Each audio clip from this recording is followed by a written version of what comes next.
what is going to be the future of learning. I do have a plan, but in order for me to tell you what that plan is, I need to tell you a little story which kind of sets the stage. I tried to look at where did the kind of learning we do in schools, where did it come from? And you can look far back into the past, but if you look at present-day schooling the way it is, it's quite easy to figure out where it came from. It came from about 300 years ago. And it came from the last and the biggest of the empires on this planet.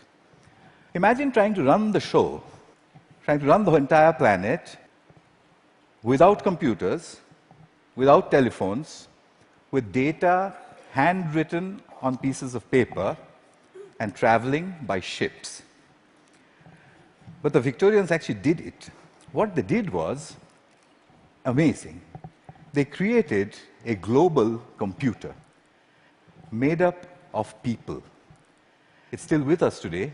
It's called the bureaucratic administrative machine. In order to have that machine running, you need lots and lots of people. They made another machine to produce those people, the school. The schools would produce the people who would then become parts of the bureaucratic administrative machine. They must be identical to each other. They must know three things. They must have good handwriting, because the data is handwritten. They must be able to read, and they must be able to do multiplication, division, addition, and subtraction in their head. They must be so identical that you could pick one up from New Zealand and ship them to Canada, and he would be instantly functional. The Victorians were great engineers. They engineered a system that was so robust that is still with us today, continuously producing identical people for a machine that no longer exists. The empire's gone. So what are we doing with that design that produces these identical people? And what are we going to do next, if we ever are going to do anything else with it?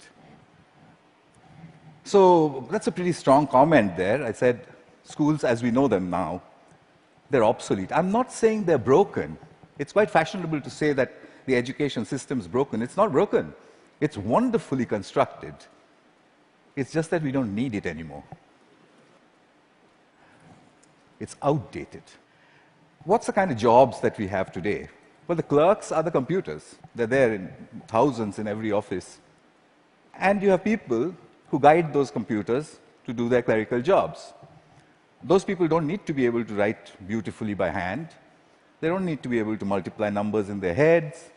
They do need to be able to read. In fact, they need to be able to read discerningly. Well, that's today. But we don't even know what the jobs of the future are going to look like.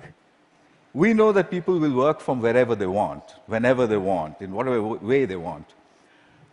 How is present-day schooling going to prepare them for that world? Well, I bumped into this whole thing completely by accident.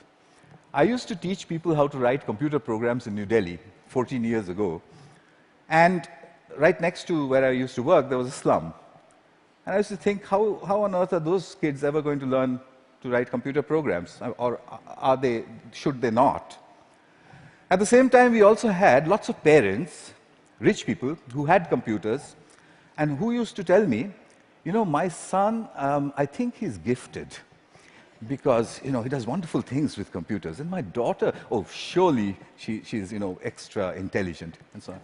So I suddenly figured that how come all the rich people are having these extraordinary gifted children? What did the poor do wrong?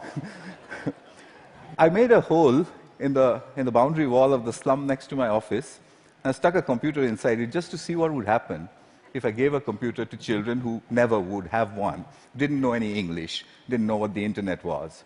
The children came running in. It was 3 feet off the ground, and they said, "What is this?" And I said, "Yeah, but it's, I don't know."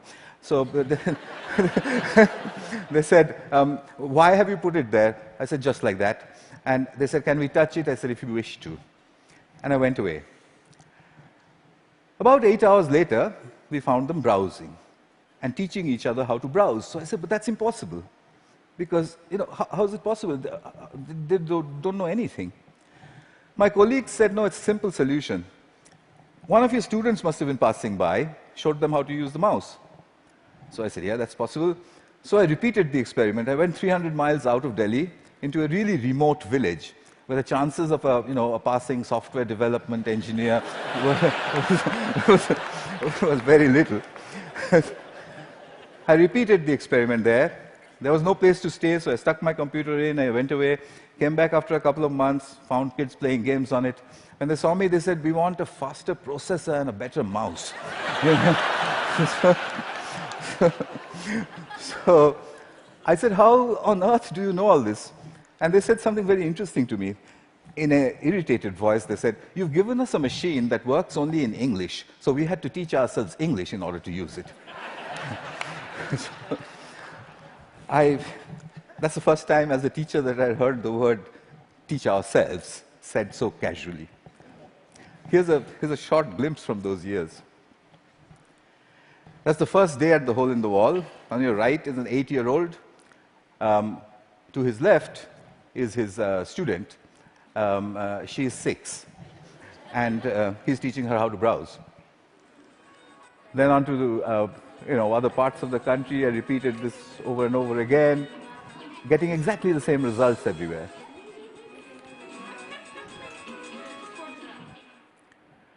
An 8-year-old telling his elder sister what to do.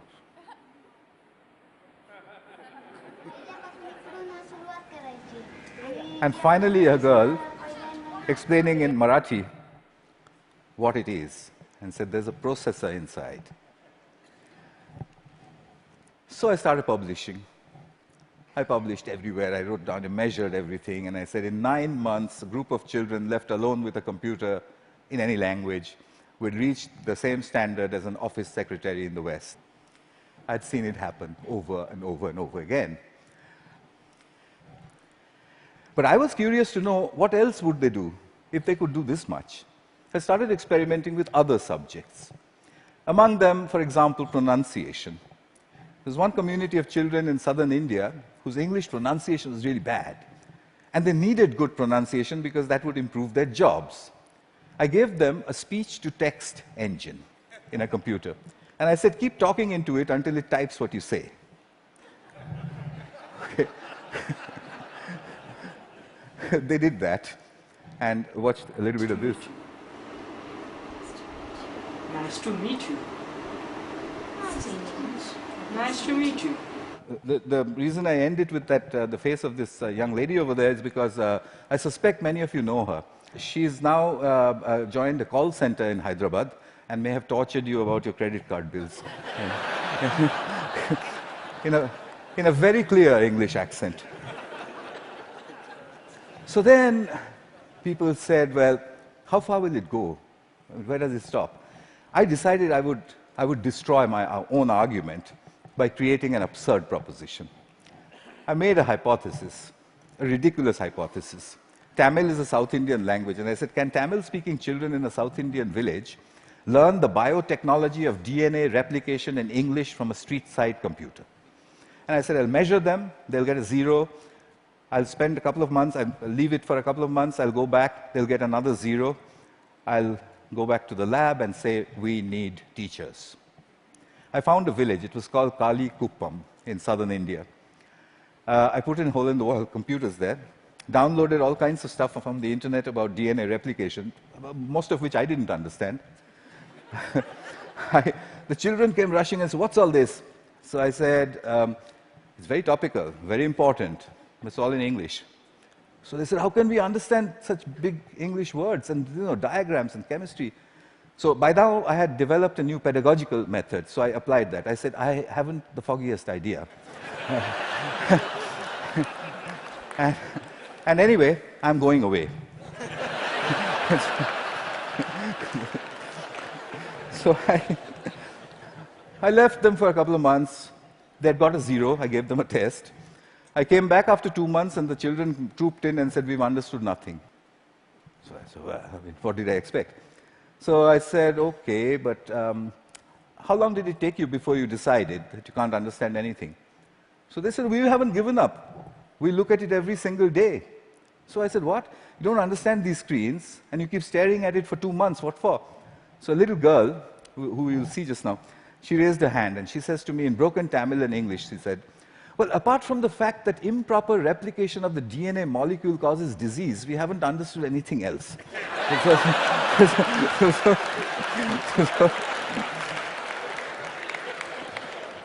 So I tested them.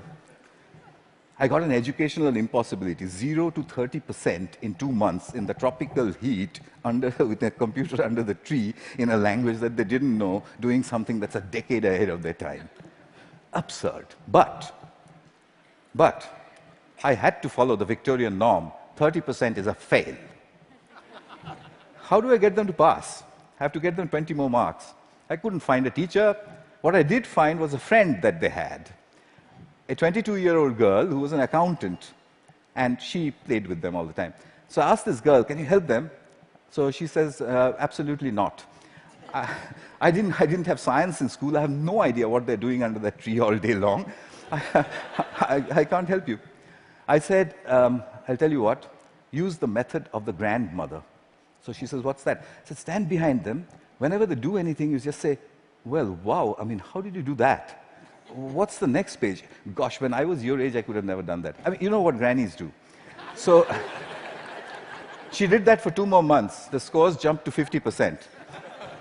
Kalikuppam had caught up with my control school in New Delhi, a rich private school with a trained biotechnology teacher. When I saw that graph, I knew there is a way to level the playing field. Here's Kalikuppam. Neuron cell death and communication. I got the camera angle wrong in that one. It's just amateur stuff. But what she was saying, as you could make out, was about neurons. But her hands were like that, and she was saying neurons communicate. At 12. So, what are jobs going to be like? Well, we know what they're like today. What's learning going to be like? We know what it's like today. Children poring over with their mobile phones on the one hand, and then reluctantly going to school to pick up their books with the other hand. What will it be tomorrow? Could it be that we don't need to go to school at all? Could it be that at the point in time when you need to know something, you can find out in 2 minutes? Could it be a devastating question, a question that was framed for me by Nicholas Negroponte? Could it be that we are heading towards, or maybe in, a future when knowing is obsolete? But that's terrible. We are Homo sapiens. Knowing, that's what distinguishes us from the apes. But look at it this way. It took nature 100 million years to make the ape stand up and become Homo sapiens. It took us only 10,000 to make knowing obsolete. What an achievement that is. But we have to integrate that into our own future. Encouragement seems to be the key. If you look at Kuppam, if you look at all of the experiments that I did, it was simply saying, wow, saluting learning. There is evidence from neuroscience. The reptilian part of our brain, which sits in the center of our brain, when it's threatened, it shuts down everything else. It shuts down the prefrontal cortex, the parts which learn. It shuts all of that down. Punishment and examinations are seen as threats. We take our children, we make them shut their brains down, and then we say, perform. Why did they create a system like that? Because it was needed. There was an age, in the age of empires, when you needed those people who can survive under threat. When you're standing in a trench all alone, if you could have survived, you're okay, you passed. If you didn't, you failed. But the age of empires is gone. What happens to creativity in our age? We need to shift that balance back from threat to pleasure. I came back to England looking for British grandmothers. I put out notices in papers saying, if you're a British grandmother, if you have broadband and a web camera, can you give me 1 hour of your time per week for free? I got 200 in the first 2 weeks. I know more British grandmothers than anyone in the universe. They're called the Granny Cloud. The Granny Cloud sits on the internet. If there's a child in trouble, we beam a gran. She goes on over Skype and she sorts things out. I've seen them do it from a village called Diggles in northwestern England, deep inside a village in Tamil Nadu, India, 6,000 miles away. She does it with only one age-old gesture. Okay. Watch this. You can't catch me. You say it. You can't catch me. I'm the gingerbread man. Well done. Very good. So what's happening here?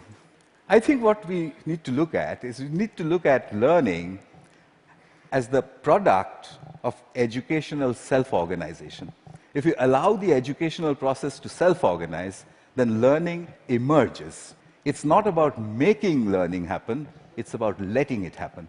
The teacher sets the process in motion, and then she stands back in awe and watches as learning happens. I think that's what all this is pointing at. But how will we know? How will we come to know? Well, I intend to build these self-organized learning environments. They are basically broadband, collaboration, and encouragement put together. I've tried this in many, many schools. It's been tried all over the world, and teachers sort of stand back and say, it just happens by itself? And I said, yeah, it happens by itself. How did you know that? And I said, you won't believe the children who told me and where they're from. Here's a soul in action.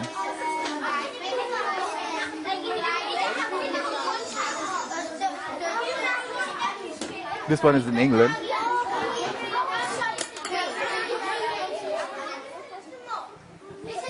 He maintains law and order. Because remember, there's no teacher around.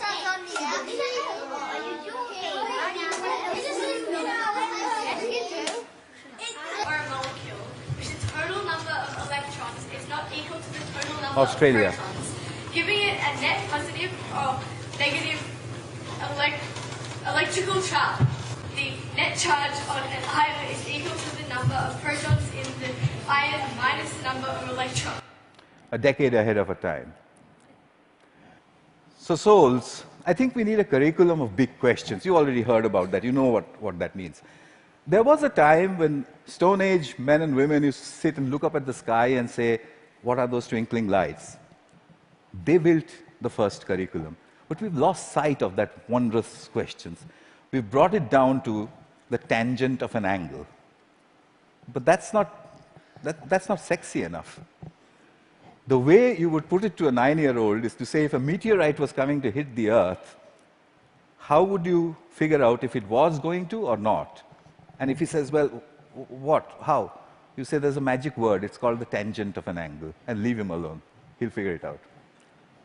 So here are a couple of images from souls. I've tried incredible questions. When did the world begin? How will it end?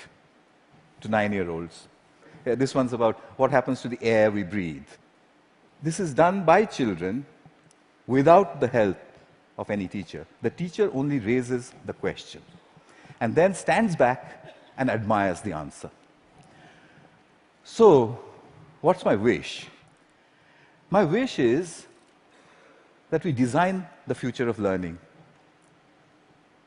We don't want to be spare parts for a great human computer, do we?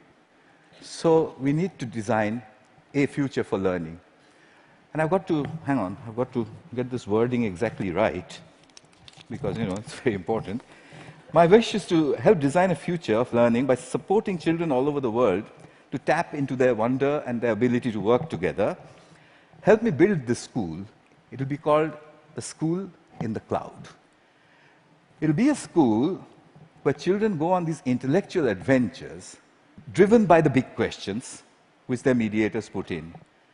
The way I want to do this is to build a facility where I can study this. It's a facility which is practically unmanned. There's only one granny who manages health and safety. The rest of it's from the cloud. The lights are turned on and off by the cloud, etc., etc. Everything's done from the cloud. But I want you for another purpose. You can do self-organized learning environments at home, in the school, outside of school, in clubs. It's very easy to do. There's a great document produced by TED which tells you how to do it. If you would please do it across all 5 continents and send me the data, then I'll put it all together, move it into the School of Clouds, and create the future of learning. That's my wish. And just one last thing, I'll take you to the top of the Himalayas. At 12,000 feet, where the air is thin, I once built 2 hole-in-the-wall computers. And the children flocked there. There was this little girl who was following me around. And I said to her, you know, I want to give a computer to everybody, every child. I don't know, what should I do? And I was trying to take a picture of her, you know, quietly. She suddenly raised her hand like this and said to me, "Get on with it."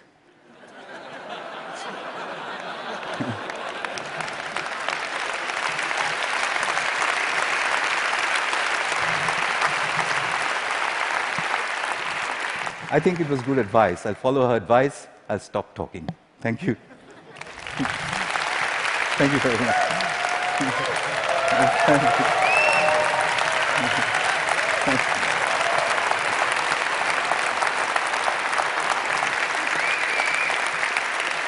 Thank you very much. Wow.